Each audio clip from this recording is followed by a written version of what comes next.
Think of World War II, and what comes to mind?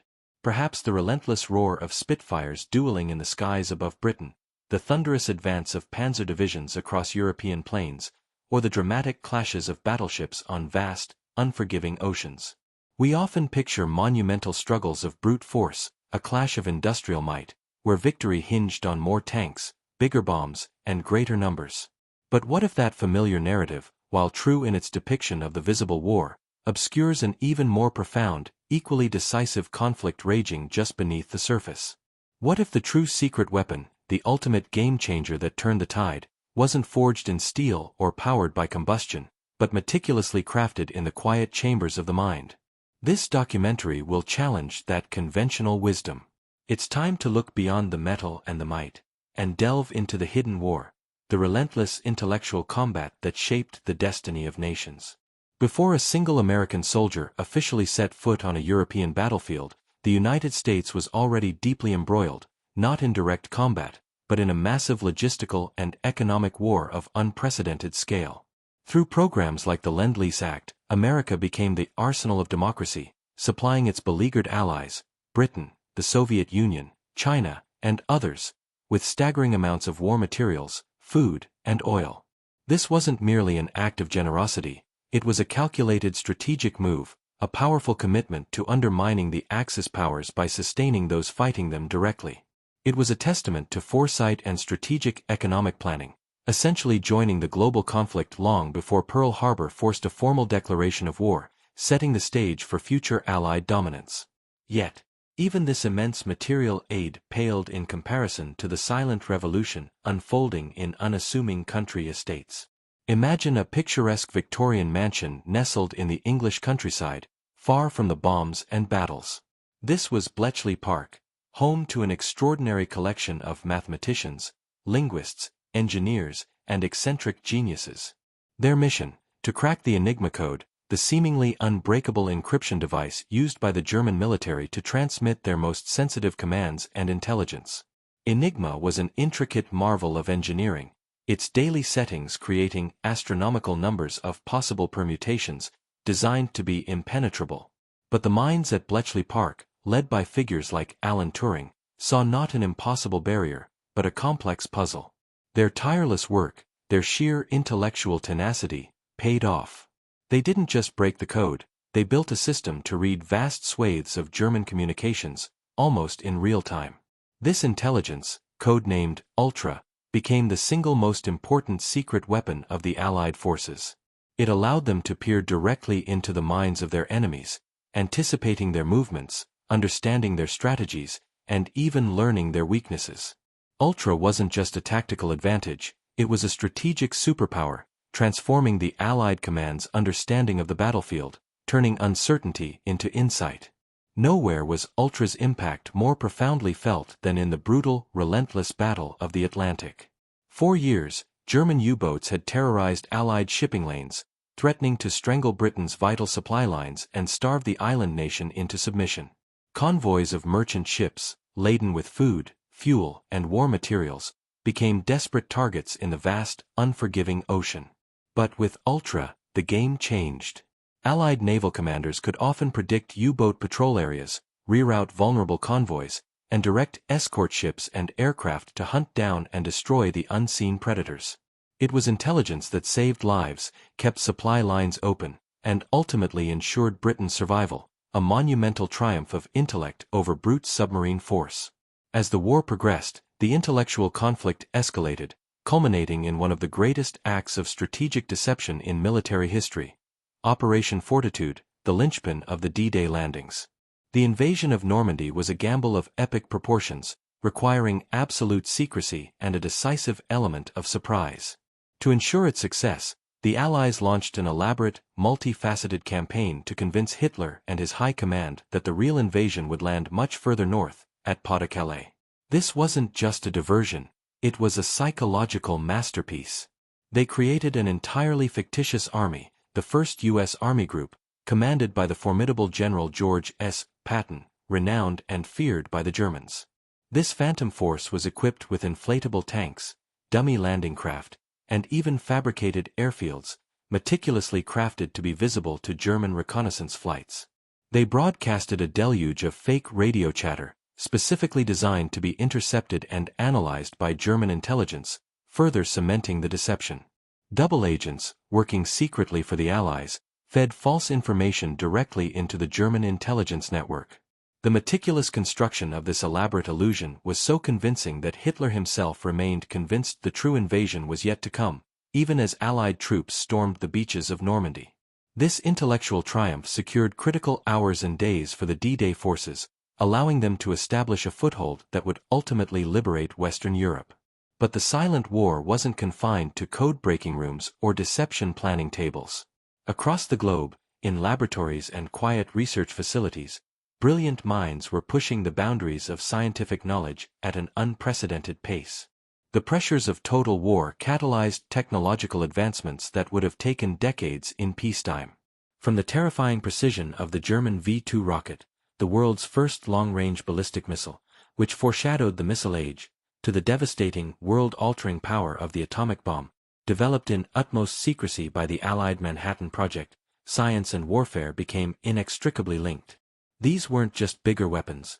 They were entirely new categories of destructive power, products of extraordinary intellectual and scientific endeavor, forever changing the nature of conflict and global power. Even seemingly simple innovations had monumental, life-saving impacts. The development and widespread deployment of radar fundamentally transformed aerial and naval warfare, providing eyes in the darkest nights and densest fogs, saving countless lives by enabling early detection of enemy aircraft and ships. And consider penicillin. Discovered decades earlier, its mass production was dramatically accelerated during the war. This miracle antibiotic saved millions of soldiers from infections that would have been fatal in previous conflicts, drastically reducing casualties and preserving fighting strength. Radar and penicillin might not have been as glamorous as a new fighter plane, but their strategic and humanitarian contributions were absolutely monumental. World War II, then, was far more than a clash of armies, a struggle of industrial output, or a testament to human endurance on the battlefield. It was, at its very heart, a furious race of minds, a test of innovation, a duel of strategic thinking, and a testament to human ingenuity in its most desperate and brilliant forms. We often picture monumental struggles of brute force, a clash of industrial might, where victory hinged on more tanks, bigger bombs, and greater numbers.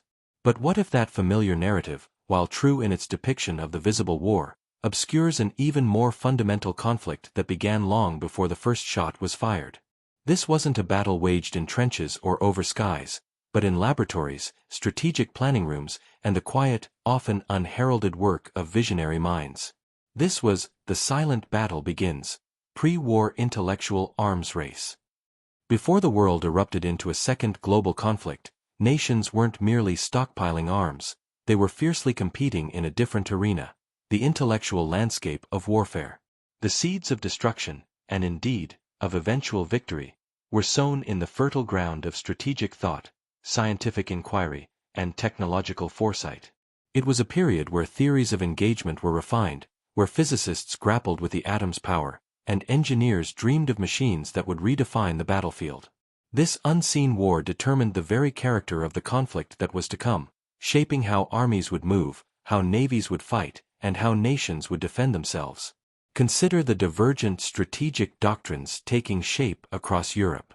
France, still scarred by the brutal trench warfare of World War I, poured immense resources into the Maginot Line, a vast network of concrete fortifications designed to be an impenetrable shield.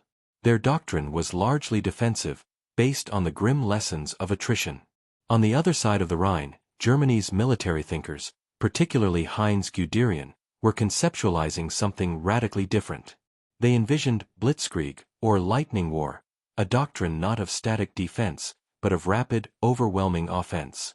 It combined fast-moving armored divisions with close air support, designed to punch through enemy lines, bypass strong points, and disrupt command and control, collapsing resistance from within.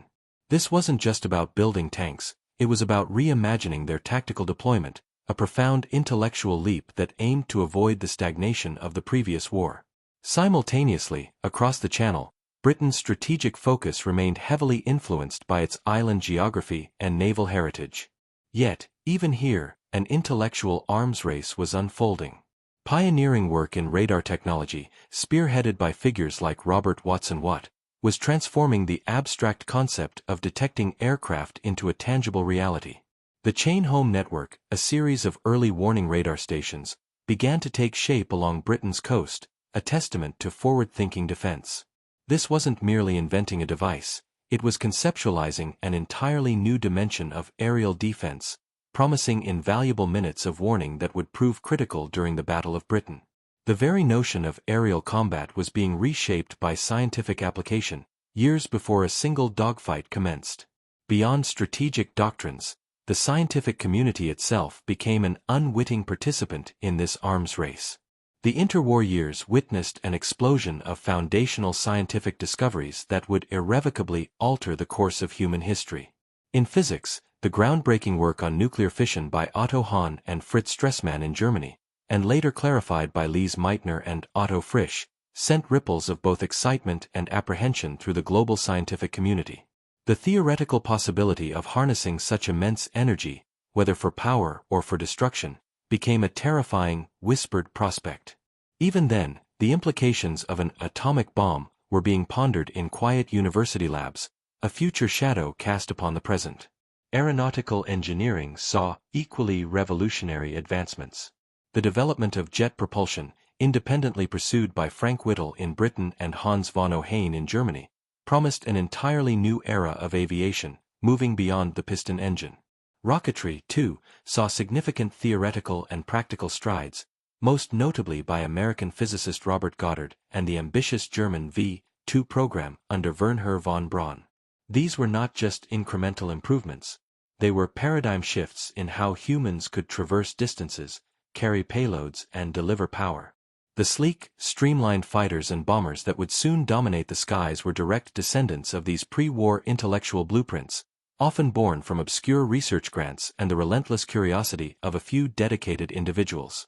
Even seemingly mundane fields held immense strategic potential. Advances in metallurgy allowed for stronger, lighter alloys, crucial for both aircraft and tank armor. The nascent field of electronics paved the way for more reliable radio communications, essential for coordinating modern mechanized forces. And in medicine, though its full impact wouldn't be realized until wartime, Alexander Fleming's serendipitous discovery of penicillin in 1928 quietly laid the groundwork for a revolution in treating infections, promising to save countless lives that might otherwise be lost to battlefield wounds. This intellectual investment into scientific advancement was, in itself, a form of preparedness, a silent war of ideas waged long before the visible conflict. The Silent Battle Begins highlights how the stage for the global catastrophe of World War II was set not just by political maneuvering or economic rivalries, but by a profound intellectual arms race.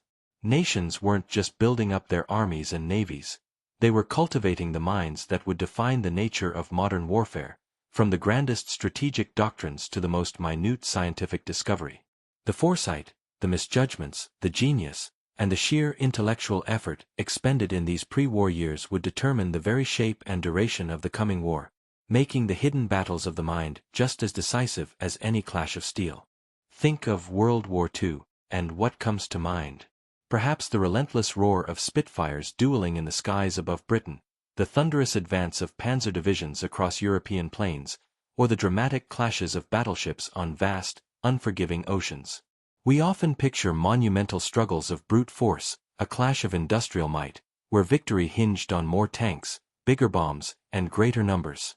But what if that familiar narrative, while true in its depiction of the visible war, obscures a deeper, more subtle conflict? A war fought not with steel and gunpowder, but with intellect, foresight, and an unparalleled mastery of logistics and economic strategy. As the fires of war began to engulf Europe in the late 1930s, the United States found itself at a crossroads. Officially neutral, the nation was still grappling with the lingering shadows of the Great Depression and a deeply ingrained isolationist sentiment. The memory of American involvement in World War I, and its perceived futility, loomed large in the public consciousness. Yet, even as headlines screamed of Nazi aggression and the desperate plight of nations like Great Britain and France, A quiet, almost clandestine entry into the conflict was already underway. Not with soldiers, but with dollars, ingenuity, and an industrial might that would ultimately tip the scales of history. This was America's unofficial entry, its transformation into the arsenal of democracy. Initially, America's aid to its embattled allies was constrained by domestic politics and international law. The Neutrality Acts of the 1930s were designed to keep the U.S. out of foreign entanglements, forbidding loans or arms sales to belligerent nations. But as the situation deteriorated, and the fall of France stunned the world in 1940, the limitations of strict neutrality became dangerously apparent. Britain, standing alone against the might of the Third Reich, was running out of money and materials. Their gold reserves were dwindling, and their ability to purchase vital supplies was evaporating. The specter of a Nazi-dominated Europe, potentially extending its reach across the Atlantic, began to shift American public and political opinion. President Franklin D. Roosevelt, a shrewd political operator and a visionary, understood the existential threat. He knew that if Britain fell, America would inevitably face an emboldened and far more dangerous enemy alone. He needed a way to provide aid, massive aid, without formally entering the war, and without bankrupting the very allies he sought to save. His solution was an act of pure political genius, cloaked in a simple, relatable metaphor. Imagine your neighbor's house is on fire. You wouldn't demand payment for lending him a garden hose, would you? You'd lend it, and expect it back when the fire was out. This was the genesis of Lend-Lease. Passed by Congress in March 1941, the Lend-Lease Act shattered the remaining vestiges of American neutrality. It authorized the president to sell, transfer title to, exchange, lease, lend, or otherwise dispose of any defense article to any government whose defense the president deemed vital to the defense of the United States. This was not a loan in the traditional sense, but a revolutionary mechanism for projecting American power and resources globally, circumventing both financial constraints and political opposition with astonishing finesse. The scale of this undertaking was monumental, a testament to American industrial capacity and organizational intellect. From the moment the act was signed, America transformed. Factories that once built cars now churned out tanks. Shipyards worked round the clock, launching Liberty ships and warships at an unprecedented rate. Agricultural output soared to feed not just American troops, but entire Allied populations. This wasn't merely about building things, it was about an intricate, global logistical ballet. Every tank, every plane, every ton of food had to be accounted for, moved from factory floors to distant ports, loaded onto ships, and transported across treacherous U-boat-infested waters, then distributed to the front lines, often thousands of miles away. Consider the complexity. Teams of experts had to assess the precise needs of nations like Britain, and later the Soviet Union after the German invasion. What specific types of aircraft were needed? How much fuel? How many spare parts? The intelligence gathered, processed, and acted upon was a continuous, dynamic challenge. Every decision had implications for manufacturing schedules, shipping routes, and even diplomatic relations. It required an unseen army of administrators, engineers, economists, and strategists working in concert, making decisions that directly influenced the outcome of battles on distant continents. The very act of transporting these goods was a war in itself. The Battle of the Atlantic raged relentlessly, as German U-boats sought to choke off the vital supply lines from America to Britain. Protecting these convoys required an immense intellectual effort, deciphering German naval codes, a story for another time, developing new escort tactics, perfecting anti-submarine warfare technologies, and coordinating naval and air assets across thousands of miles of ocean. The safe arrival of a convoy laden with Lend-Lease supplies was not merely a matter of luck. It was the result of meticulously planned, intel-driven operations, a triumph of strategic foresight and coordination. By the time America officially entered the war after Pearl Harbor, it had already established itself as the indispensable arsenal of democracy. Lend-Lease, ultimately valued at over $50 billion, equivalent to over $700 billion today, provided the lifeline that allowed Britain to endure and the Soviet Union to repel the Nazi onslaught on the Eastern Front. It armed the emerging Allied forces, laying the groundwork for the eventual D-Day invasion and the liberation of Europe. This wasn't just industrial production, it was a profound demonstration of intellectual and political acumen, of converting a nation's latent power into a decisive, strategic force, long before the first American soldier fired a shot in anger. It was a testament to the power of foresight, diplomacy, and the logistical brilliance that truly made America a hidden weapon in the earliest, darkest days of World War II. The thunderous roar of Spitfires, the relentless advance of panzer divisions, the dramatic clashes of battleships, these are the vivid images that dominate our memories of World War II. We instinctively picture monumental struggles of brute force, a clash of industrial might, where victory hinged on more tanks, bigger bombs, and greater numbers. But beneath this visible war, away from the blood-soaked battlefields and the churning seas, another conflict raged, a silent, intellectual war fought not with bullets and bombs, but with pencils, paper, and the relentless ticking of electromechanical machines. This was a battle for information, a race to pierce the veil of secrecy, and its epicenter lay hidden in the quiet English countryside, at a seemingly innocuous Victorian mansion known as Bletchley Park. Imagine a sprawling estate, initially a modest country house, which became the nerve center of one of the most extraordinary intelligence operations in human history. To the outside world, Bletchley Park was an enigma itself, its purpose shrouded in the highest levels of secrecy. Inside its makeshift huts and laboratories, an army of brilliant minds, mathematicians, linguists, engineers, and even crossword puzzle enthusiasts, toiled day and night, their collective mission, to crack the supposedly unbreakable codes of the Axis powers, most notably, the German Enigma machine. The Enigma machine was Nazi Germany's ultimate weapon of secrecy, a sophisticated electromechanical rotor cipher machine used to encrypt virtually all military communications. From U-boat commands coordinating deadly wolf packs in the Atlantic to tactical orders on the Eastern Front, Enigma was the backbone of the German war effort. With its intricate series of rotating wheels, a plugboard, and a reflector, Enigma could transform a simple message into an incomprehensible jumble of letters. Each day, the settings of the machine, the starting positions of the rotors, their order, and the plugboard connections, were changed, creating a mind-boggling number of possible permutations. The Germans were supremely confident in its security. For them, Enigma was an impenetrable fortress of information. They believed its complexity rendered it immune to decryption, a belief that proved to be one of their gravest strategic errors. The challenge facing the codebreakers at Bletchley Park was immense. Without knowing the daily key settings, the number of possible combinations was astronomical, literally quintillions. It was mathematically impossible to try every single one.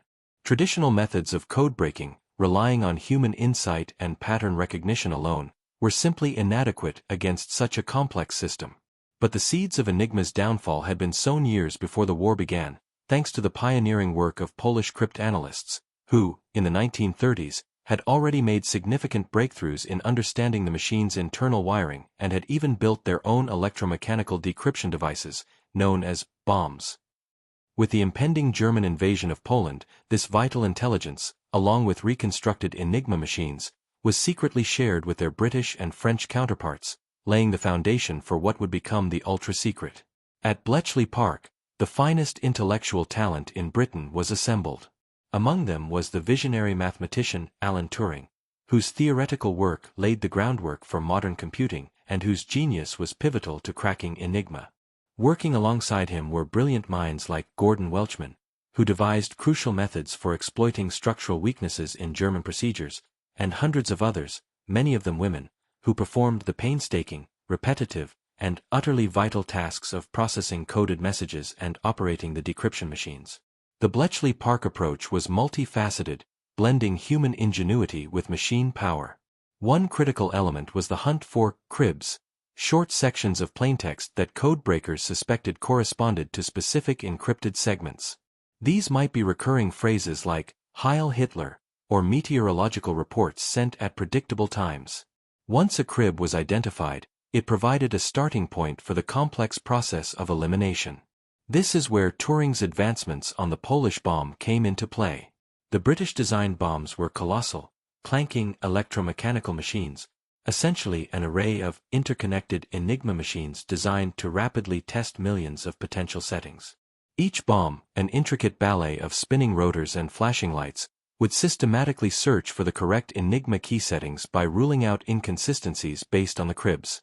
When a contradiction was found, that particular setting was discarded. When no contradiction arose, the machine would halt, indicating a potential solution. The decryption process was a race against the clock. German Enigma keys changed daily, sometimes even more frequently. The messages poured into Bletchley Park in a relentless torrent, each one a puzzle that demanded immediate attention. The sheer volume of work was staggering. Beyond the bombs, human analysts in specialized huts, often working in shifts around the clock, developed ingenious methods to exploit German operational errors, traffic analysis, and even the quirks of individual enemy radio operators. These dedicated individuals, often unrecognized for their contributions during their lifetime due to the strict veil of secrecy, were the unsung heroes of the intellectual war. Their efforts transformed incomprehensible German chatter into actionable intelligence, known by the codename Ultra. The impact of ultra-intelligence was profound and far-reaching, fundamentally altering the course of the war. In the Battle of the Atlantic, where German U-boats threatened to strangle Britain's vital supply lines, Ultra provided the Allies with invaluable insights into U-boat positions and planned attacks. Convoys could be rerouted away from wolf packs, and Allied warships could be directed to intercept German submarines, turning the tide in a battle that Churchill himself described as the most worrying aspect of the war. In North Africa, Rommel's forces were constantly surprised by Allied knowledge of their movements and supply routes, leading to crucial victories. Perhaps most famously, Ultra played a critical role in the elaborate deception leading up to D-Day, allowing the Allies to confirm that Hitler genuinely believed the main invasion would strike Pas-de-Calais, ensuring the success of the Normandy landings. Yet, this unparalleled access to enemy secrets came with a heavy ethical burden. To preserve the secrecy of Ultra, and thus its continued effectiveness, the Allies sometimes had to allow German attacks to succeed, knowing full well the potential loss of life. Rerouting a convoy too obviously, or always intercepting every U-boat, would alert the Germans that their codes were compromised, prompting them to change their systems. This agonizing dilemma, choosing between immediate lives and long-term strategic advantage, was a constant shadow over the codebreakers' work. For decades after the war, the full story of Bletchley Park and Ultra remained one of Britain's most closely guarded secrets, its participants sworn to lifelong silence. It was only in the 1970s that the first details began to emerge, gradually revealing the astonishing intellectual feat that had taken place within its unassuming walls. The thunderous roar of Spitfires, the relentless advance of panzer divisions, the dramatic clashes of battleships. These are the vivid images that dominate our memories of World War II. We instinctively picture monumental struggles of brute force, a clash of industrial might, where victory hinged on more tanks, bigger bombs, and greater numbers. But beneath this visible war, away from the blood-soaked battlefields and the churning seas, another conflict raged, a silent, intellectual war fought in quiet rooms and behind locked doors. At its heart lay a secret so profound, so utterly game-changing, that it would reshape the course of the war. Ultra. To truly grasp the magnitude of Ultra, we must first understand the chilling reality faced by Great Britain in the early years of the conflict. An island nation, dependent on maritime trade for its very survival, Britain was a fortress under siege. The vast expanse of the Atlantic Ocean, its lifeline to the United States and Canada, became a brutal battlefield. German U-boats, prowling beneath the waves, unleashed a terrifying new form of warfare. Under the brilliant and ruthless command of Admiral Karl Donitz, these submarine wolf packs hunted in coordinated groups, sinking merchant ships with horrifying efficiency. Convoys, laden with vital food, fuel, raw materials, and military supplies, were being decimated. If the convoys failed, Britain would starve, its factories would grind to a halt, and its capacity to wage war would simply vanish. The Battle of the Atlantic was not merely a strategic campaign, it was a desperate struggle for existence. The German war machine relied heavily on the Enigma cipher machine to secure its communications. This ingenious device, resembling a sophisticated typewriter, could encrypt messages in billions of possible ways, making it appear utterly unbreakable. For years, the Enigma was an insurmountable barrier, shrouding German intentions in an impenetrable veil of secrecy. However, unbeknownst to the Germans, a clandestine effort, a triumph of human intellect and relentless dedication, was underway. Polish intelligence, with their crucial early insights, had laid the groundwork, but it was at Bletchley Park, a sprawling Victorian estate in rural England, that the true miracle occurred. Within Bletchley's unassuming buildings, an extraordinary assembly of mathematicians, linguists, classicists, chess masters, and engineers toiled tirelessly. This wasn't merely a code-breaking operation, it was an industrial-scale intelligence factory. Day after day, brilliant minds like Alan Turing pushed the boundaries of logic and early computing, developing complex electromechanical machines known as bombs to rapidly cycle through Enigma's countless settings. The work was arduous, relentless, and demanded absolute secrecy. Every successful decryption was a victory. Every failure, a haunting reminder of the lives that hung in the balance.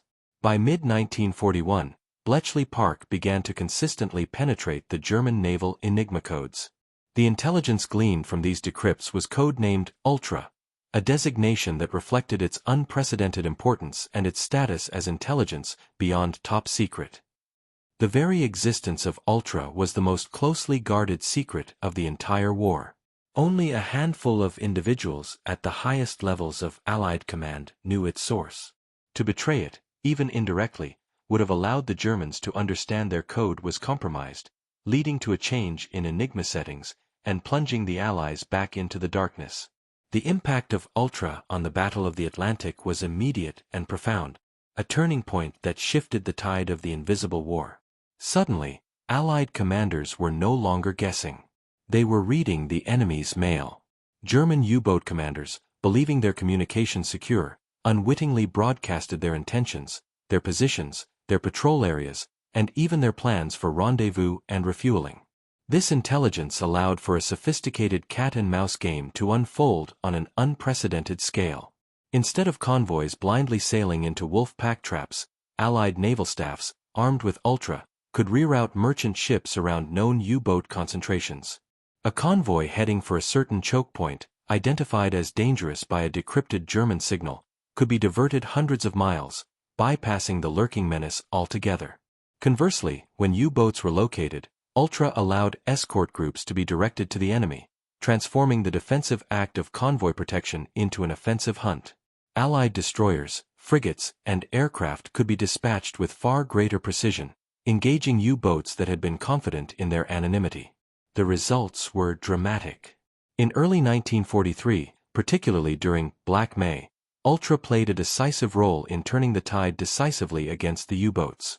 German losses became unsustainable. Allied U-boat sinkings skyrocketed, while merchant shipping losses plummeted. Donuts, mystified and frustrated, suspected treachery or a new Allied detection technology, but never truly grasped that his most secure communications had become his greatest vulnerability. The psychological toll on U-boat crews was immense. They felt hunted, unable to understand how the Allies seemed to know their every move. Ultra wasn't a magic bullet that instantly won the war, but it was a crucial, continuous advantage. It shortened the war, saved countless lives, and allowed the Allies to deploy their limited resources with maximum effectiveness. It informed decisions on convoy sizes, escort deployment, and the strategic positioning of air cover. It fundamentally altered naval tactics, moving from reactive defense to proactive, intelligence-driven engagement. This hidden weapon, forged in the minds of brilliant codebreakers at Bletchley Park, cast a long, decisive shadow over the Atlantic, turning the tide of the war in a way no battleship or bomber ever could. It was a testament to the fact that in the crucible of global conflict, the silent battle of wits could be every bit as powerful, if not more so, than the deafening clash of steel. The thunderous roar of Spitfires, the relentless advance of panzer divisions, the dramatic clashes of battleships, these are the vivid images that dominate our memories of World War II. We instinctively picture monumental struggles of brute force, a clash of industrial might, where victory hinged on more tanks, bigger bombs, and greater numbers. But beneath this visible war, away from the blood-soaked battlefields and the churning seas, another conflict raged, a silent, intellectual war fought not with bullets, but with minds. And nowhere was this subtle conflict more critical, or its stakes higher, than in the vast, unforgiving expanse of North Africa. The North African campaign was a theater unlike any other. Miles of featureless desert stretched endlessly, offering few natural defenses or landmarks. Supply lines were incredibly long and vulnerable, stretching across the Mediterranean or around the Cape of Good Hope. In this environment, where the next water source or fuel dump could determine the fate of an entire army, intelligence wasn't just an advantage, it was the lifeblood of survival and strategy. It was here that Erwin Rommel, the legendary desert fox, earned his formidable reputation, not just through audacious tactics but through an uncanny understanding of the terrain and an intuitive grasp of his enemies' likely moves.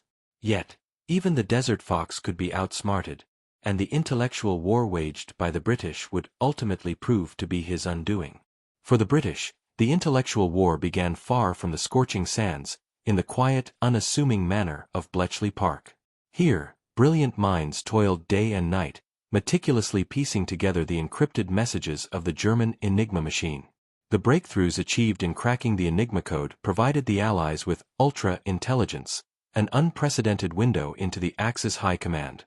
In North Africa, this meant knowing Rommel's every move, his supply shortages, his tactical intentions, and even the personal frustrations he confided in his headquarters. Imagine the advantage. Before a single shot was fired, Allied commanders often knew the strength of the enemy force they faced, their objectives, and critically, their logistical weaknesses. Ultra-intelligence, however, was a double-edged sword. Its insights were invaluable, but using them too overtly risked revealing that the Enigma code had been compromised. Allied commanders had to meticulously craft their battle plans, ensuring that actions taken based on ultra-information appeared to stem from conventional reconnaissance, aerial surveillance, or even good old-fashioned luck. This complex dance of knowing without showing became an art form, a critical component of the intellectual war. For instance, pinpointing Rommel's desperately needed fuel convoys crossing the Mediterranean allowed Allied air and naval forces to target them with devastating precision, effectively starving his panzers long before they reached the front lines. The intelligence didn't just inform strategy, it directly shaped the battlefield by throttling the very veins of the Axis war machine. Beyond the strategic insights of tactical intelligence in the desert was a constant, vital hunt. The British Long-Range Desert Group, LRDG, and the Special Air Service, SAS, epitomized this aspect of the intellectual war. Operating deep behind enemy lines, these highly specialized units gathered vital information on Axis movements, supply dumps, and airfields. They conducted daring raids, not just to inflict damage, but to capture prisoners whose interrogations could reveal crucial tactical details, and to seize maps, orders, and communications equipment that could provide further intelligence leads. Their daring exploits, often under the cover of vast darkness or blinding sandstorms, were critical for piecing together the fragmented picture of Axis strength and intentions in such a fluid environment. Logistics, as previously mentioned, were paramount in North Africa. Fuel, water, ammunition, spare parts, the desert consumed them at an alarming rate. Both sides understood that disrupting the enemy's supply chain was as effective as winning a major battle. Therefore, intelligence on supply routes, convoy schedules, and the location of enemy dumps became a top priority. Allied air reconnaissance diligently photographed Axis ports and roads, tracking the flow of materials.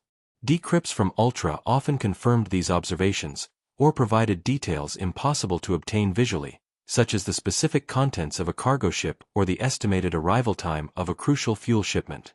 This relentless focus on logistics as an intelligence target allowed the Allies to systematically dismantle Rommel's operational capacity, slowly but surely turning the tide.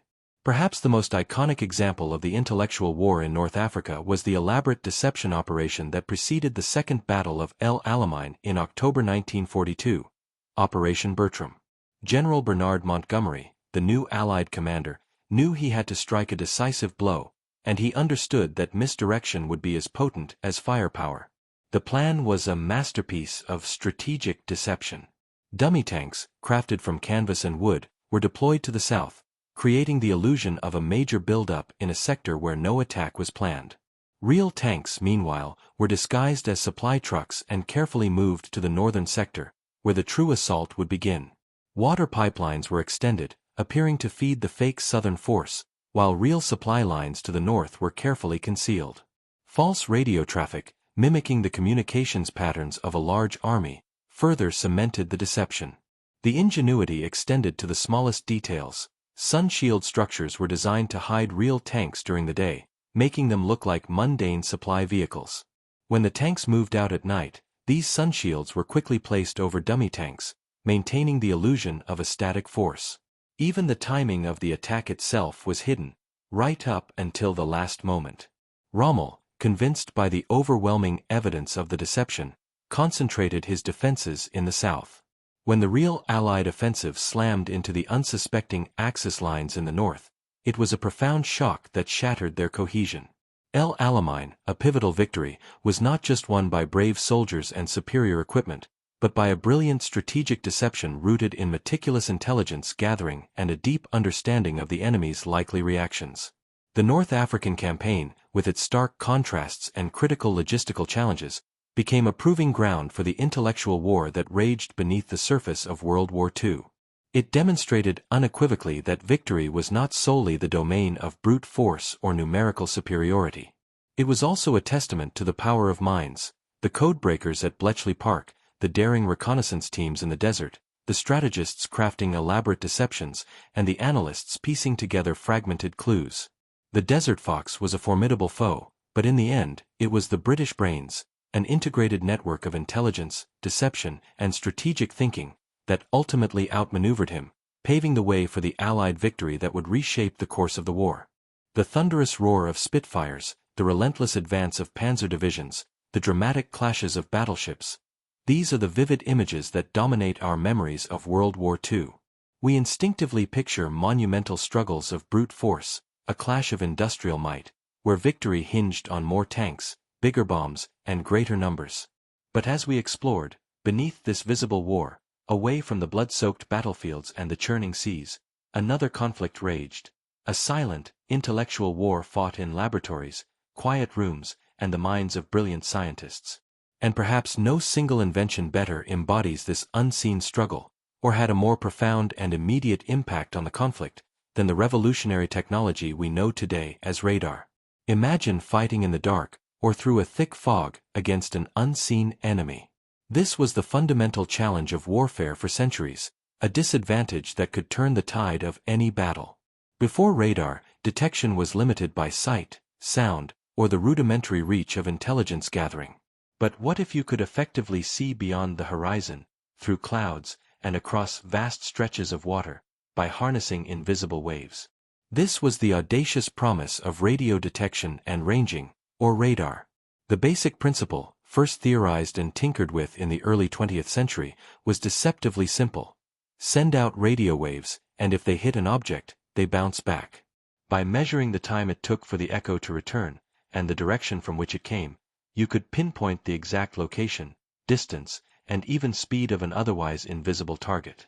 While various nations, including the United States, Germany, and the Soviet Union, were exploring similar concepts, it was Britain, facing the imminent threat of Nazi aggression, that pushed radar development into a desperate, accelerated reality. Visionaries like Robert Watson Watt, often credited as the father of radar, led the charge. They realized that a chain of interconnected radar stations could provide early warning of approaching enemy aircraft, a strategic advantage that could mean the difference between national survival and utter defeat. This desperate need culminated in the construction of the Chain Home System, a network of towering radar masts strategically placed along Britain's coastlines. By the summer of 1940, as the Battle of Britain erupted, this system became the very eyes of the Royal Air Force. Fighter Command's control rooms, once reliant on vulnerable human observers and fragmented reports, now had a continuous, almost real-time picture of the skies. Controllers could see formations of German bombers and their fighter escorts forming up over France, long before they crossed the Channel. This wasn't merely an early warning, it was a tactical revelation. Instead of sending up entire squadrons to patrol vast areas, hoping to intercept the enemy, the RAF could now vector their precious Spitfires and Hurricanes with precision, conserving fuel and pilots, and directing them exactly where they were needed. Radar turned the defensive struggle from a reactive scramble into a calculated, efficient interception. It allowed the outnumbered RAF to achieve numerical superiority at the critical point of engagement, confounding German air planners who couldn't understand how the British always seemed to know exactly where and when to find them. The Wizard War, as Churchill later called it, had begun, and radar was its first, crucial spell. But radar's utility didn't stop with ground-based early warning. Its principles were quickly adapted for a myriad of other applications, fundamentally reshaping both air and naval warfare. As the war progressed, airborne radar units were developed, compact enough to be fitted into fighter aircraft. This gave birth to the concept of the night fighter. Previously, intercepting enemy bombers under the cover of darkness was a largely futile endeavor, akin to finding a needle in a vast, black haystack. But with airborne interception, or AI radar, a pilot could now see an enemy bomber through the blackest night, lock onto its position, and close in for the kill. This transformed the nocturnal skies from a safe haven for bombers into a dangerous hunting ground, significantly impacting the German Luftwaffe's night bombing campaigns and later, Allied efforts against Axis night operations. The scope of radar expanded even further, reaching into the critical battle of the Atlantic. German U-boats, once nearly undetectable beneath the waves or on the surface at night, found themselves increasingly vulnerable. Allied patrol aircraft, fitted with air-to-surface vessel, or ASV radar, could now scan vast expanses of the ocean, picking up the telltale blip of a surfaced submarine. This was a game-changer. Suddenly, the U-boat's greatest advantage, stealth, was severely compromised. Convoys could be warned, and hunter-killer groups could be directed to intercept. The effectiveness of this technology was so profound that it led to desperate countermeasures from the Germans, highlighting just how significant radar had become in the brutal fight for control of the Atlantic shipping lanes. On the high seas, radar proved just as transformative. Naval ships, from destroyers to battleships, were equipped with surface search radar, allowing them to detect enemy vessels far beyond visual range, day or night, in any weather. This removed the element of surprise from naval engagements and enabled fleets to maneuver and coordinate with unprecedented awareness. Perhaps even more critically, fire control radar was developed. This sophisticated application took radar's raw data, range and bearing, and fed it directly into a ship's gunnery computers. No longer reliant on optical rangefinders and guesswork, naval guns could achieve astonishing accuracy, even in pitch darkness or fog. The dramatic night battle of Cape Engano during the Battle of Leyte Gulf, where American destroyers and cruisers annihilated a Japanese task force using radar-directed fire, stands as a stark testament to this revolution. Radar allowed ships to engage enemies effectively at ranges and under conditions previously unimaginable, turning naval warfare into a far more precise and devastating affair. From those initial towering chain-home masts to the compact units crammed into the nose of a night fighter, or the rotating antenna atop a battleship's mast, radar was an unsung hero of the Second World War. It granted the Allies an unprecedented clarity of vision, stripping away the fog of war in ways no other technology had before. It saved countless lives, protected vital assets, and fundamentally shifted detection and defensive strategies across all theaters of conflict. The silent intellectual war, fought in the labs and quiet rooms, had delivered a weapon of profound power, not a bomb or a bullet, but an invention that allowed those fighting on the front lines to finally see in the dark, forever altering the course of human conflict and paving the way for countless technological advancements in the decades that followed. The thunderous roar of Spitfires, the relentless advance of panzer divisions, the dramatic clashes of battleships, these are the vivid images that dominate our memories of World War II. We instinctively picture monumental struggles of brute force, a clash of industrial might, where victory hinged on more tanks, bigger bombs, and greater numbers. But as we explored, beneath this visible war, away from the blood-soaked battlefields and the churning seas, another conflict raged, a silent, intellectual battle for supremacy, fought with wits, deception, and the cunning manipulation of information. And nowhere was this intellectual triumph more spectacularly demonstrated than in the lead-up to the greatest amphibious invasion in history, D-Day. The Allied plan to liberate Europe, code-named Operation Overlord, was a monumental undertaking, fraught with unimaginable risk. The German Atlantic Wall, though not impenetrable, was formidable, bristling with machine gun nests, artillery batteries, and millions of mines. Any direct, frontal assault without the element of surprise would likely result in catastrophic casualties, potentially dooming the entire invasion before it even truly began. The Allies understood that brute force alone would not suffice. To succeed, they needed to achieve not just tactical surprise, but strategic deception on an unprecedented scale. They needed to convince the German High Command that the invasion would land elsewhere, diverting their crucial reserves and allowing the real assault force a fighting chance. This was the genesis of Operation Fortitude, a deception masterpiece that would become one of the most ingenious campaigns in military history. Operation Fortitude was a colossal, two-pronged attack on German intelligence and their perception of reality. Fortitude North aimed to tie up German forces in Norway, convincing them of an imminent invasion there. But it was Fortitude South, focused on misleading Hitler about the location of the main invasion of France, that would ultimately seal the fate of D-Day. The strategic objective was clear: convince the Germans that the true invasion would occur not in Normandy, but across the Pas-de-Calais, the shortest crossing point of the English Channel, and therefore, from a German perspective, the most logical target. To achieve this grand illusion, the Allies meticulously constructed an entirely fictitious invasion force, the 1st U.S. Army Group, or FUSAG. This ghost army was given a living, breathing identity, complete with its own headquarters, unit insignias, and even a carefully cultivated mythology. At its head, the Allies placed one of their most charismatic and feared generals, George S. Patton. Patton, known for his aggressive tactics and lightning-fast advances, was a figure the Germans both respected and feared. His presence alone at the helm of FUSAG was a powerful piece of psychological warfare, lending immediate credibility to the threat posed by this phantom army. Hitler and his generals, convinced Patton would lead the main assault, focused their attention and defenses on where they believed he would strike. But FUSAG was far more than just a name and a famous general. It was brought to life through an astonishing array of physical deceptions spread across the southeast of England. In countless fields and hidden woodlands, an army of engineers and artists meticulously crafted an illusion of overwhelming military might. Thousands of inflatable rubber tanks, ranging from Sherman tanks to trucks and artillery pieces, were positioned to be observed by German reconnaissance aircraft. Dummy landing craft, constructed from plywood and canvas, bobbed convincingly in harbors along the English coast, creating the impression of massive naval preparations.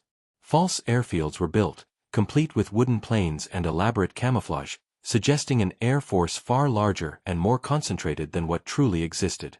Every detail, from the placement of fake petrol dumps to the construction of vast empty barracks, was designed to paint a picture of an immense and imminent invasion force gathering in Kent and Sussex, poised to strike Pas-de-Calais. Complementing this visual deception was an equally intricate web of fabricated radio chatter. Allied intelligence understood that German signals intelligence was constantly monitoring radio transmissions for any clue regarding troop movements and operational preparations. To exploit this, a special unit was tasked with generating a colossal amount of fake radio traffic. Non-existent divisions communicated their daily routines, logistics requests, and operational orders, all while carefully adhering to the unique patterns and protocols that would make them indistinguishable from real military communications. This ceaseless stream of digital noise reinforced the impression of a massive army in southeast England, preparing for an assault on Pas-de-Calais, flooding German intelligence with precisely the information the Allies wanted them to receive. However, the true masterstroke of Operation Fortitude lay in the manipulation of German intelligence through their own agents.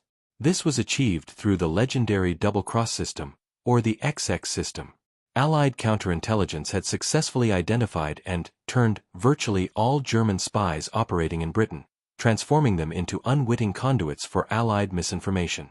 These double agents, under strict British control, fed the Abwehr, German military intelligence, a steady stream of carefully crafted, seemingly authentic reports that corroborated the FUSAG narrative. They reported on the presence of Patton's divisions, the size of the invasion fleet, and the imminent strike on Pas-de-Calais. To maintain credibility, these agents were occasionally allowed to pass on minor, true pieces of information, ensuring their German handlers continued to trust them implicitly. The most famous of these agents, Juan Pujol Garcia, codenamed Garbo by the British, was so convincing that he managed to create an entirely fictitious network of sub-agents, all feeding false intelligence directly to Hitler's high command. The elaborate deception worked beyond the Allies' wildest hopes. Hitler himself became utterly convinced that Pas-de-Calais was the primary target, viewing Normandy as nothing more than a diversion, a feint designed to draw German reserves away from the real battle. He personally forbade his generals from moving crucial panzer divisions and infantry units from the Pas-de-Calais region for weeks after the D-Day landings on June 6, 1944. Even as the Allies fought desperately to secure their beachheads in Normandy, heavily reinforced German divisions remained idle, awaiting an invasion that would never come. This critical delay in German response allowed the Allied forces to consolidate their positions, bring ashore vital supplies and reinforcements, and ultimately break out of the Normandy bridgehead. Operation Fortitude was not merely an ancillary tactic, it was an indispensable component of D-Day's success. It saved countless Allied lives by significantly reducing German defensive capabilities and delaying a swift, overwhelming counterattack. It stands as a testament to the profound impact of intelligence and strategic deception in warfare, proving that battles can be won not just by physical might, but by outthinking, outmaneuvering, and outsmarting the enemy. The thunderous roar of Spitfires, the relentless advance of panzer divisions, the dramatic clashes of battleships, these are the vivid images that dominate our memories of World War II. We instinctively picture monumental struggles of brute force, a clash of industrial might, where victory hinged on more tanks, bigger bombs, and greater numbers. But as we explored, beneath this visible war, away from the blood-soaked battlefields and the churning seas, another conflict raged, a silent, intellectual struggle. And perhaps nowhere was this intellectual warfare more pronounced, more critical, and yet more unsung, than in the vast, intricate, and utterly exhausting domain of military logistics. To win a war, armies don't just need bullets, they need billions of them. They don't just need fuel, they need enough to power a continent. Food, medical supplies, spare parts, uniforms, maps, communication equipment, every single item, from a single aspirin tablet to a fully assembled Sherman tank, had to be procured, packaged, transported thousands of miles, and delivered precisely when and where it was needed, often under the most harrowing conditions imaginable. This wasn't merely about moving things, it was about orchestrating a colossal symphony of human effort and material resources, a strategic art form that could mean the difference between a triumphant advance and a catastrophic collapse. Consider the sheer scale. After D-Day, millions of Allied soldiers poured onto the European continent. Each man required, on average, 20 pounds of supplies per day. That's everything from rations and water to ammunition and personal effects. Multiply that by millions of men, and the daily tonnage swells to tens of thousands. Then factor in the gargantuan requirements of modern mechanized warfare, tanks consuming hundreds of gallons of fuel per day, artillery shells weighing hundreds of pounds each, aircraft needing constant maintenance and ordnance. The challenge wasn't just getting these supplies from factories in America or Britain to the ports, it was getting them from the deep water ports, often devastated by enemy action, across hundreds of miles of war-torn territory, to the very front lines, where they were consumed at an insatiable rate. Initially, after the liberation of Normandy, the Allies faced a profound bottleneck. While forces pushed eastward, liberated French towns and vital infrastructure lay in ruins. Railway lines were severed, bridges destroyed, roads cratered, and crucial ports like Cherbourg were heavily damaged or still under enemy control. The Allied advance, initially rapid and exhilarating, threatened to grind to a halt not because of enemy resistance, but due to an inability to sustain itself. The intellectual problem was clear: how to bridge this vast logistical gap and transform a chaotic supply chain into a flowing artery of war. The answer, born of necessity and brilliant improvisation, was the Red Ball Express. Conceived in late August 1944, this extraordinary feat of logistical ingenuity was a dedicated, one-way trucking system designed to rush supplies from the Normandy beaches and Cherbourg to the rapidly advancing Allied armies, sometimes over distances exceeding 400 miles. It was a temporary, desperate measure, but one executed with astounding precision and unwavering dedication. Over 6,000 trucks, primarily American 2.5-ton, deuce-and-a-half trucks, operated around the clock, forming two continuous loops, one eastward to the front, one westward returning empty for more cargo. The roads designated for Red Ball traffic were closed to all other vehicles, signs were erected, and military police directed traffic. This wasn't just brute force, it was a complex logistical ballet. Fuel depots had to be established along the routes, maintenance crews perpetually on standby to repair breakdowns, and rest areas for the exhausted drivers, who often drove for 20 hours straight. The planning involved forecasting future needs, coordinating shipments from ports, allocating trucks, and dynamically adjusting routes as the front moved. The majority of the drivers were African American soldiers, often facing discrimination even as they performed this indispensable, dangerous work under the constant threat of German ambush or air attack. They endured incredible fatigue, stress, and the monotonous grind of endless miles, knowing that their efforts directly enabled the victories of Patton, Bradley, and Montgomery. For 3 crucial months, the Red Ball Express transported over 400,000 tons of supplies, feeding the Allied juggernaut and proving that intellectual organization and human tenacity could overcome seemingly insurmountable obstacles. But the Red Ball Express was just one facet of a multi-pronged logistical assault.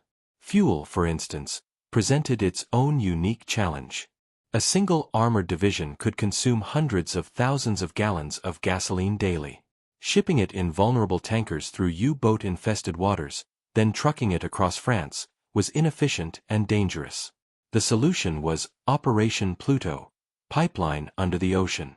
An audacious engineering marvel, Pluto involved laying oil pipelines directly across the English Channel, pumping fuel from England straight to the beaches of Normandy. This complex undertaking, involving novel pipe designs and specialized laying ships, was a testament to the innovative spirit of Allied engineers, literally turning the seabed into a strategic fuel line, circumventing the need for ships and lorries. Beyond these high-profile innovations, the continuous intellectual effort of logistics encompassed countless smaller, yet equally vital, operations. Engineers worked tirelessly to repair railways, restoring crucial arteries that could move far greater volumes of supplies than trucks. New ports were established, and existing ones were made operational with astonishing speed, sometimes using prefabricated floating docks known as Mulberry Harbors for D-Day landings, further showcasing the power of preemptive design and planning. Quartermasters and supply officers, far from the glory of the battlefield, meticulously tracked inventory, forecasted needs months in advance, and managed complex distribution networks using early forms of data analysis. They were the unsung intellectual architects of victory, their plans as crucial as any battle strategy. The logistical war was a dynamic chess match, a continuous test of anticipation, adaptation, and sheer mental grit. Every decision, from where to build a temporary airfield to how many spare tires to ship, had strategic implications. The Allies didn't just win with more men and material. They won by being smarter about how they moved and sustained them. They understood that the physical act of war was inextricably linked to the intellectual act of provisioning it. The ability to fuel, feed, and equip millions of fighting men, across vast distances, in hostile territory, was not merely a supporting act. It was a central pillar of the Allied liberation, a hidden weapon forged not in factories, but in the minds of planners, engineers, and the relentless determination of countless individuals. What do you think was the most overlooked game-changer in this silent logistical war? The thunderous roar of Spitfires, the relentless advance of panzer divisions, the dramatic clashes of battleships. These are the vivid images that dominate our memories of World War II. We instinctively picture monumental struggles of brute force, a clash of industrial might, where victory hinged on more tanks, bigger bombs, and greater numbers.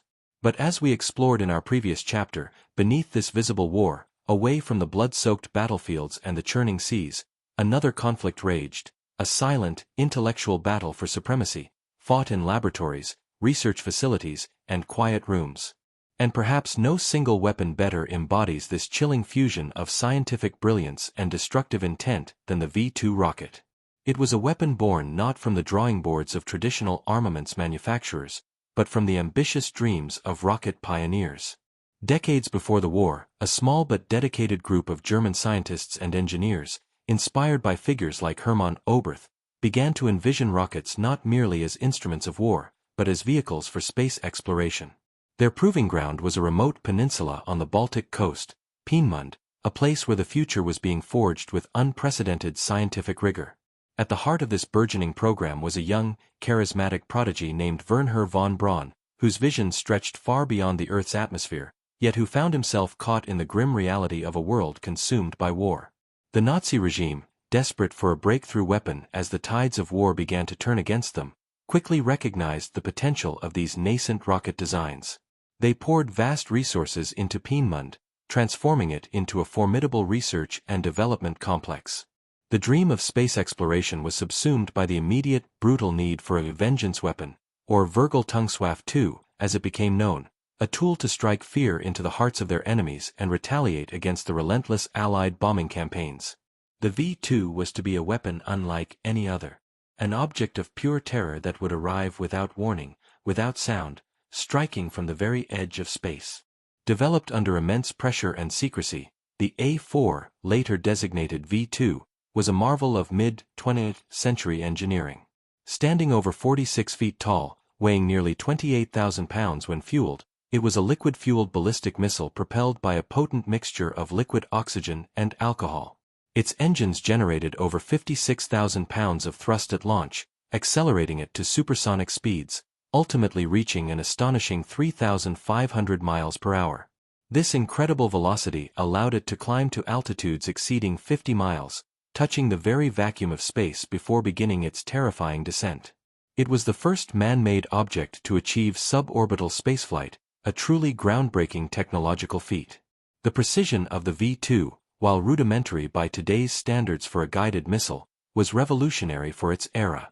It employed a sophisticated guidance system involving gyroscopes and thrust vectoring vanes that steered the rocket during its power descent. Once the engine cut out, it followed a ballistic trajectory, a massive, silent projectile arcing through the heavens before plunging towards its target. Its warhead carried roughly 2,200 pounds of Amatol high explosive, designed for devastating impact. From September 1944 until March 1945, thousands of V2s were launched, primarily targeting London and the crucial supply port of Antwerp, Belgium. The psychological impact was immense. Unlike conventional bombs or even V-1 flying bombs, the V2 offered no warning. There was no siren, no distant drone of aircraft engines. Only the sudden, deafening explosion as it impacted, often without an audible preceding sound, the sonic boom arriving seconds after the detonation. It was an invisible hammer stroke from the sky, instilling a deep, pervasive sense of dread among the civilian populations who bore its brunt. While the V2 caused significant death and destruction, an estimated 9,000 civilian and military casualties, and tied up considerable Allied resources in intelligence gathering and countermeasures, it ultimately failed in its strategic objective to turn the tide of the war.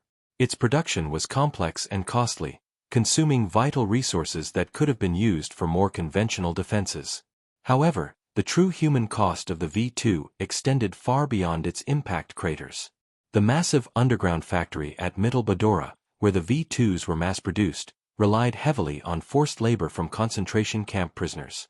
Tens of thousands perished under horrific conditions, a dark stain on the otherwise brilliant scientific achievement, a stark reminder of the ethical abyss into which human ingenuity can descend when harnessed by a morally bankrupt regime. Yet, as the war drew to a close, the V2's story was far from over. Its sophisticated design and advanced rocketry principles represented an invaluable prize.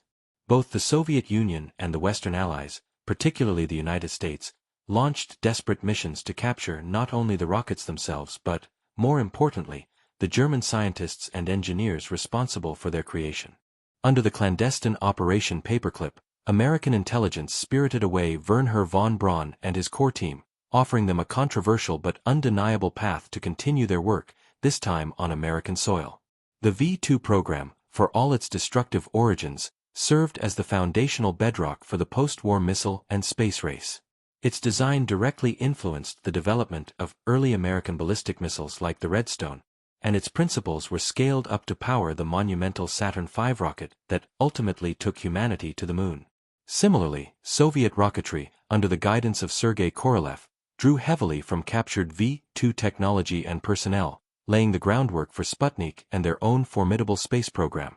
Thus, the V2 rocket stands as a profound paradox, a weapon conceived in desperation and built through immense suffering, yet one that undeniably propelled humanity into the space age. It transitioned from an instrument of vengeance to the blueprint for exploration, a testament to the dual nature of scientific progress, capable of both unimaginable destruction and inspiring leaps towards the stars.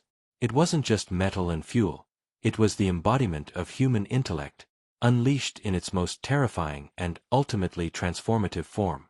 It was a silent, intellectual war that gave birth to a literal launchpad for the future.